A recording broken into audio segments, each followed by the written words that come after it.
भाजपा के ही एक अन्य वरिष्ठ नेता, 4 राज्यों के राज्यपाल रहे हुए सत्यपाल मलिक जी ने क्या कहा था आपको? आज से 1 हफ्ते पहले कुछ कहा था। बड़े स्वर्णिम वाक्य हैं कि प्रधानमंत्री को भ्रष्टाचार से कोई नफरत नहीं है, वो सभ्य आदमी हैं। सभ्य भाषा में उन्होंने बोला, हम भी सभ्य हैं लेकिन एक कदम आगे बढ़ाएंगे। प्रधानमंत्री को भ्रष्टाचार से मोहब्बत है। ये मोहब्बत ईश्वरप्पा जी को फोन करने में सुनाई देती है। जिस व्यक्ति को 40% कमीशन लेने के जुर्म में दबाव के चलते हटाया जाए, उसके आगे आप जी हुजूरी कर रहे हैं, उनको गुहार लगा रहे हैं, साहब मदद कर देना, जितवा देना।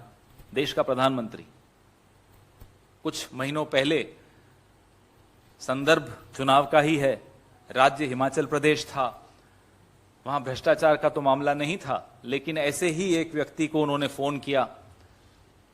वो उनको टिकट नहीं मिली थी तो वो निष्पक्ष इंडिपेंडेंट खड़े हो गए थे। उन्होंने प्रधानमंत्री की बात को माना भी नहीं। बड़ा अटपटा सा लग रहा था कि देश का प्रधानमंत्री, दूसरा टर्म का प्रधानमंत्री, इस तरह से हुज्जत कर रहा हो अपनी ही पार्टी के एक वर्कर के सामने, और वो नहीं मान रहा हो। देखिए साहब, इकबाल तो इकबाल होता है, वो नहीं टूटना चाहिए। पद प्रधानमंत्री का, और वो भी भारत जैसे देश के प्रधानमंत्री का, इस पद का एक इकबाल होना चाहिए। उस इकबाल को स्वयं प्रधानमंत्री ही खत्म कर रहे हैं। ये आज दूसरी बार देखने को मिल रहा है, और भी कई उदाहरण हैं, लेकिन चुनाव के संदर्भ में अगर हम बात करें, एक भ्रष्ट व्यक्ति को के आगे आप गिड़गिड़ा रहे हो कि भाई जितवा दीजिए।